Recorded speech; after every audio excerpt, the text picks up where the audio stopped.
Good morning, children. Let's continue the story of the Vistas, the enemy. And this story is written by famous writer Pearl S. Buck. Now let us continue with the story. I am quite sure you must be finding this story quite interesting. Should she help an enemy? That is the question in the mind of Hannah. So is it all right to help an enemy? That is what she is thinking. She is in dilemma. Nevertheless, now here what is happening? Even then, she told Yumi to fetch the hot water. So she has asked the servant, maid servant, to get hot water, bring it to the room where the white man was. So she wants to wash or give a wash or clean the body of this American. And she thought that if she tells maidservant, she would do it. Will she do it? Let's see. She went ahead, slid back the partitions. So what she has now the partitions of the window she has slid back. So it's a sliding door for the windows. Sada was not yet there. Yumi following put down her wooden bucket. Then she went over to the white man. When she saw him, her thick lips folded themselves into stubbornness. So she saw what? That she had become stubborn, obstinate. I have never washed a white man, and I will not wash so dirty a one now. So she is resisting. She is obstinate. She is stubborn. She is not ready to wash this white man or to clean the body of this white man. Hannah cried at her severely. So she has shouted at her. She has screamed at her. You will do what your master commands you. So she's shouting at her and she's saying that you have to follow whatever the master says. You have to follow the orders of the master. There was so fierce a look of resistance upon Yumi's round, dull face that Hannah felt unreasonably afraid. Now remember, Hannah was thinking about the enemy and she was asking her maid servant to give a wash to the enemy and she was resisting. Hannah suddenly became afraid. After all, if the servants should report something that was not as it happened, if they report to the police station, then suddenly she realized probably she should not do so because out of anger the servants may do something. Very well, she said with dignity. You understand? We only want to bring him to his senses. See, what we want is to bring him to senses so that we can turn him over as a prisoner.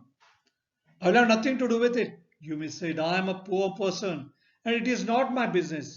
See, I am first of all very poor and it's not my business. So she doesn't want to help or to do anything to this enemy.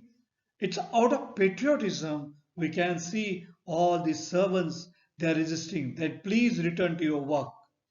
Now Anna understood that she is not ready to do anything whatever she commands. So therefore she says, you go back and do your work.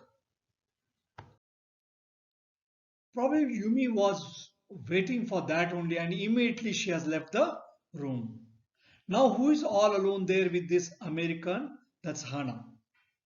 And when she is all alone there, there was no other go now because somebody has to clean the body. Now here she had been little bit afraid also.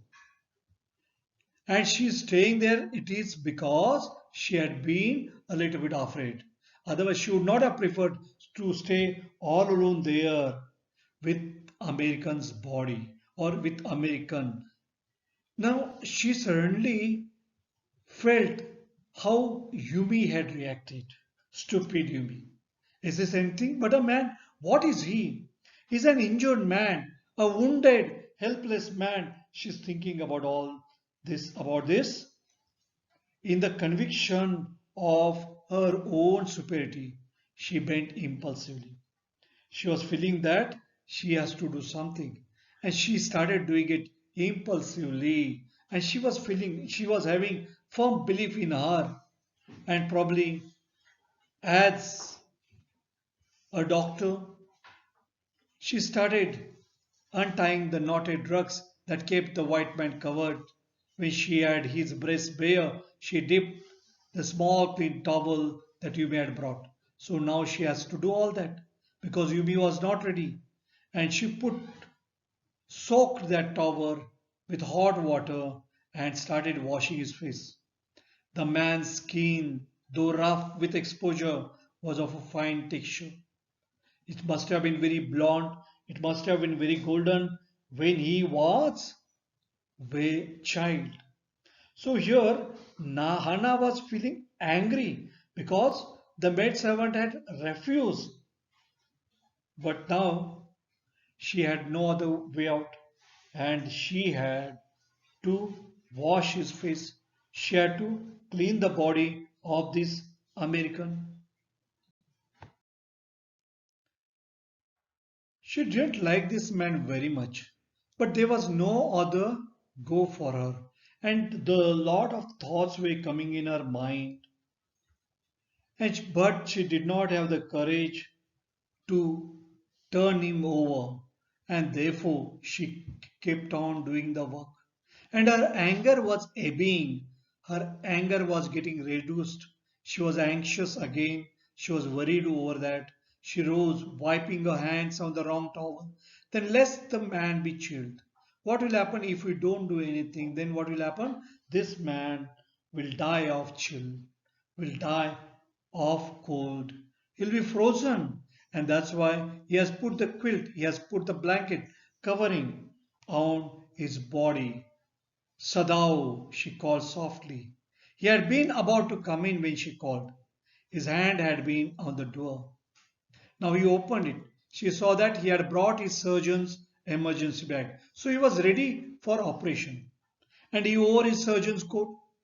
You have decided to operate.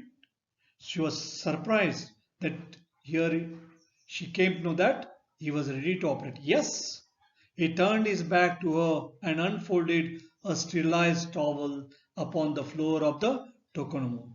Now, sterilized towel is put there on the floor and he is now very much ready. Alcove, now that's a part of the room where the flower arrangement is done there. So in that corner, now he is carrying out what he wants to carry out. Put his instruments out upon it.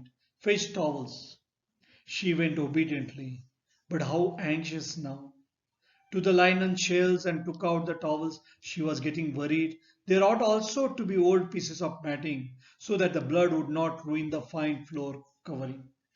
She went out to back veranda where the gardener kept strips of matting with which to protect delicate shrubs on cold nights and took an armful of them. She thought that the mat would not get spoiled and that's why she thought of bringing that strip of matting which was there in the veranda. When she went back into the room, she saw this was useless because already it was all full of the blood. The blood had already soaked in that mat through the packing in the man's wound. So it had already come out profusely and it had ruined the mat where he was lying. Oh, the mat!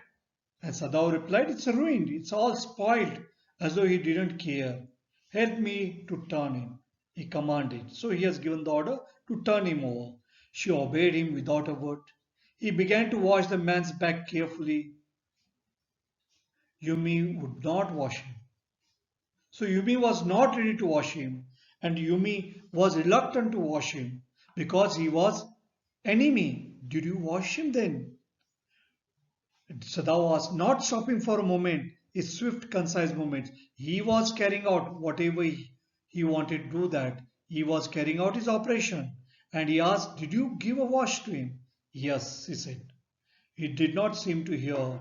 but she was used to his absorption. So he was totally absorbed in his work. He was ready for the operation. When he was at work, she wondered.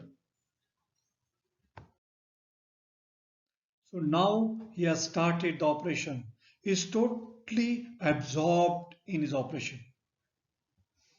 So here it didn't matter to him what was the body upon which he worked so long. So whether he was American or whether Japanese, it didn't matter to him. He was a patient and he was supposed to treat that patient. You will have to give the anesthetic if he needs it. He said so. Though he was unconscious, anesthesia is required, and that's what he tells her. And therefore, oh, she says, but never have. It is easy. So he says, I have never given that. And Yumi now here, she refuses, but he says, you need not worry about that. It is easy. He was taking out the packing now. So he was removing the packing that was done to the wound. The blood began to flow more quickly. So as a result, what has happened? The blood has started flowing very quickly now. He peered into the wound with a bright surgeon's light fastened down his forehead. The bullet is still there, he said with cool interest. So he comes to know that bullet is inside still there, and what they have to do is remove the bullet. Now I wonder how deep this rock is. So he also starts wondering how deep that wound is due to rock. If it is not too deep, it may be that I can get the bullet. But the bleeding is not superficial. So bleeding, whatever it is done, it is not at the surface only. Probably deep wound is there. He has lost much blood. So he has lost a lot of blood. So the wound is very, very deep. So at this moment, Hannah choked.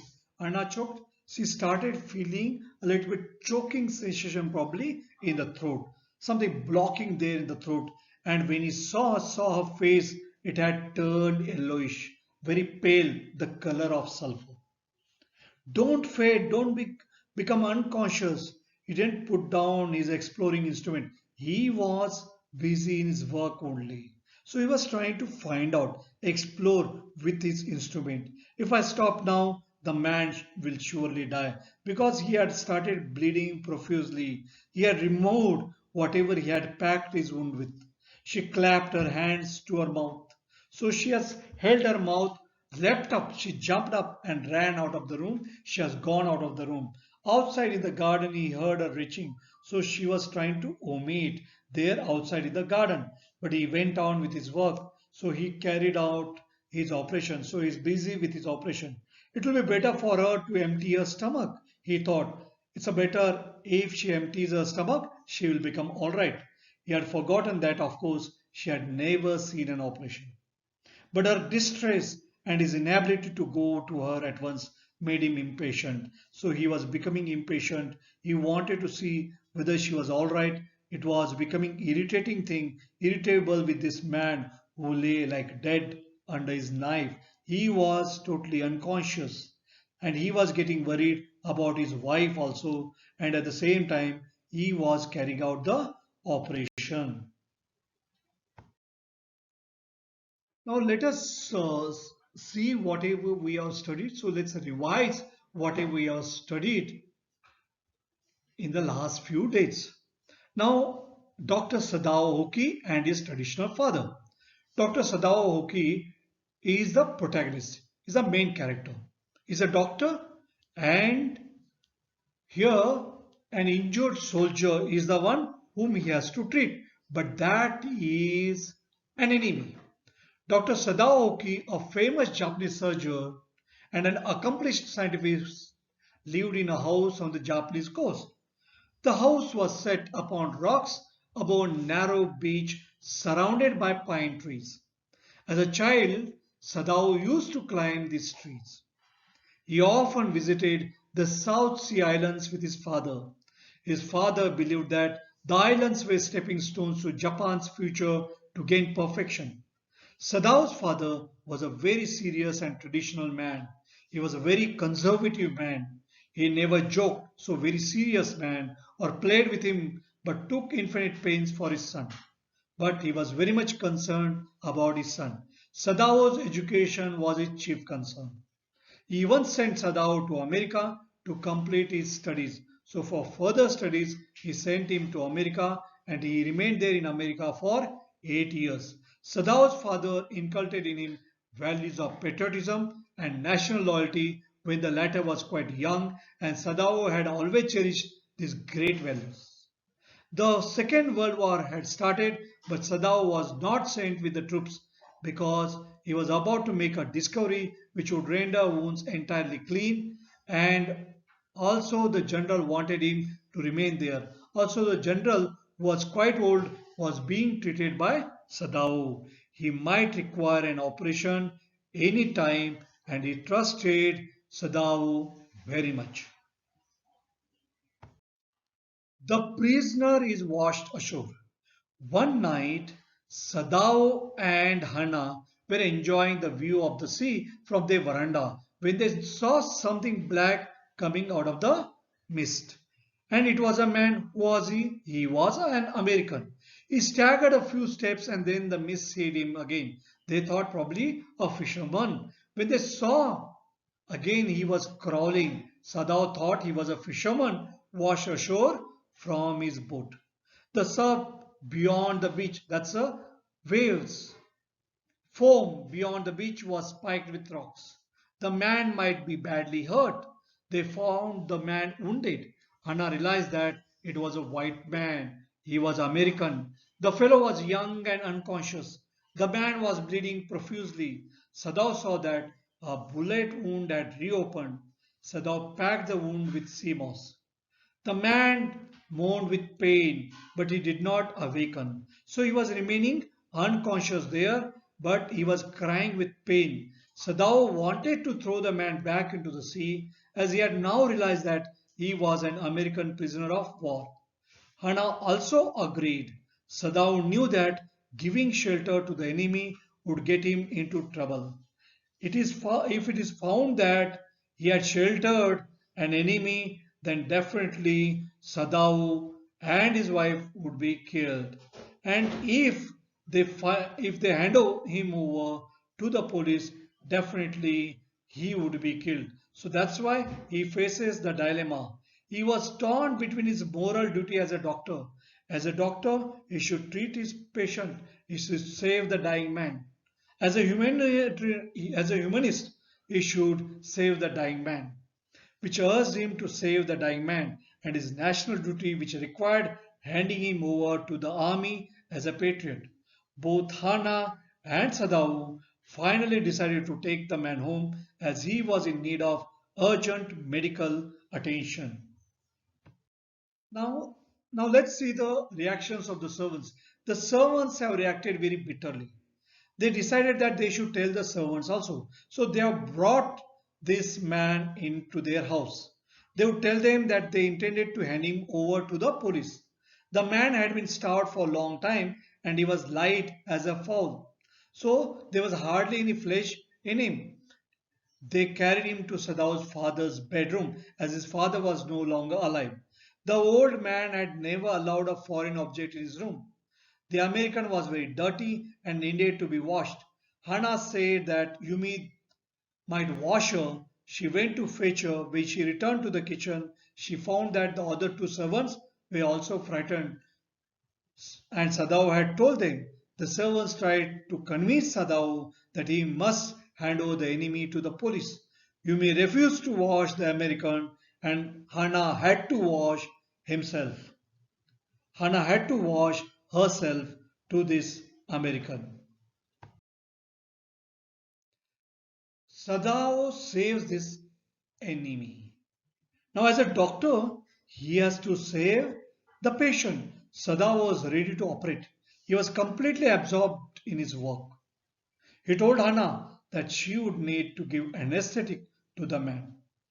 And he told her that it's quite easy. Hannah probably had never seen an operation and started vomiting. Sadao was irritable and impatient with his enemy as he was not able to help Hannah in her distress. She was in trouble, but he could do nothing. Now he is in dilemma. The man groaned with pain, and he was groaning with pain. Interestingly enough, Anna was able to assist her husband in the operation, and this way Dr. Sadao saves the enemy's life.